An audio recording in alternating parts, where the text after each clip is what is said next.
नाम क्या मांगते हैं? एक गांव में मैं आपको मांगता हूँ माधव। और अपने खेत में बिखरा हुआ उस था खेत में एक कांच के जैसा छू ब्राह्मण को लिया देखकर तूने किसान ने तो उनकी मैं बहुत सेवा संभल की। गया। पानी तैयारी कराया, आराम करने की स्थान दी और जाते वक्त ब्राह्मण से ये किसान ने पूछा, हे ब्राह्मण जी, क्या आप मुझे कोई मंत्र सिखा सकते हैं? तो ब्राह्मण ने कहा जी, और एक बहुत ही लंबा चौड़ा संस्कृत मंत्र सुनाया।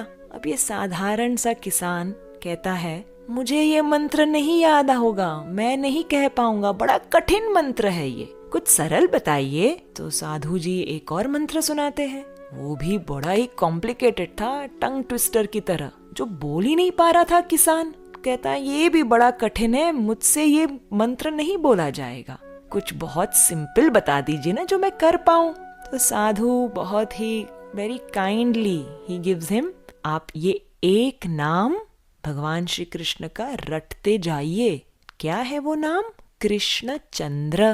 तो किसान को कह रहा है, बोलो कृष्ण चंद्र, कृष्ण चंद्र। अब जैसे तैसे ये बेचारा किसान कोशिश कर रहा है और कह रहा है कृष्ण चंद्र, कृष्ण चंद्र, अलग अलग तरीके से कोशिश कर रहा है, बड़ी मुश्किल से कह पा रहा है एक शब्द जो भगवान श्री कृष्ण का एक नाम है। कृष्ण चंद्र, कृष्ण चंद्र, कृष्ण चंद्र, कृष्ण चंद्र, कृष्ण चंद्र बोले जा रहा है, बोले जा रहा है। दिन से दोपहर हो गया, सुबह से दोपहर वो यही नाम रटता जा रहा है। अब दोपहर में किसान की पत्नी भोजन लेकर आती है। अरे पतिदेव भोजन कर लीजिए। अब पतिदेव क्या कर रहे हैं, हमारे किसान क्या कर रहे हैं? कृष्ण चंद्र, कृष्ण चंद्र, कृष्ण चंद्र बोले जा रहे। पत्नी कहती है ठंडा हो जाएगा भोजन, पहले आप भोजन कर लीजिए। पति कहते हैं मैं नहीं छोड़ सकता इस मंत्र को, यदि मैंने छोड़ दिया तो मैं भूल जाऊंगा।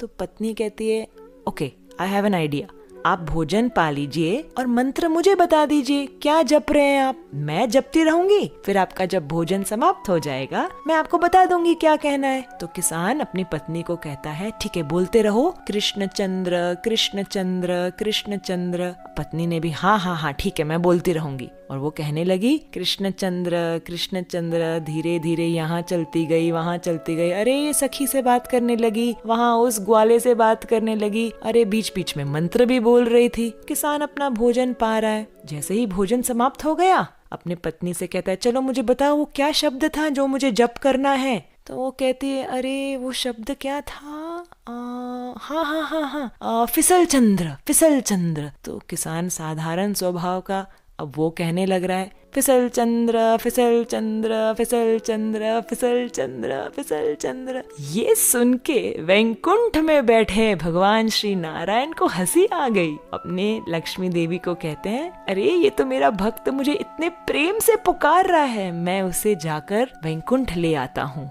लक्ष्मी जी कहते हैं प्रभु रुकिए रुकिए, आपको सुनाई दे रहा है बराबर वो क्या कह रहा है? वो कह रहा है फिसल चंद्र, फिसल चंद्र। वो आपको नहीं पुकार रहा है, आपका नाम तो कृष्ण चंद्र, कृष्ण चंद्र है। तो भगवान लक्ष्मी जी से कहते हैं अरे ये भी मेरा एक नाम है, तुम्हें पता नहीं? लक्ष्मी जी कहते हैं नहीं। तो भगवान नारायण कहते हैं जब मैं गोकुल में था ना, छोटा सा कन्हैया कृष्णा, तब यशोदा मैया मुझे बहुत सुंदर तैयार करती थी, आभूषण पहनाती थी, सुंदर सुंदर नए वस्त्र पहनाती थी और मुझे भेजती थी ग्वालों के साथ, गैयों के साथ। और मैं दिन भर कभी गोबर में फिसल जाता, कभी यमुना के पानी में फिसल जाता, और फिर कभी तो मैं गोपियों के घर के माखन में ही फिसल जाता। दिन भर यहाँ वहाँ फिसल फिसल के जब मैं शाम को घर आता, यशोदा मैया मुझे कहती आओ मेरे फिसल चंद्र, आओ मेरे फिसल चंद्र, दिन भर कहाँ कहाँ से फिसलते हुए आ रहे हो,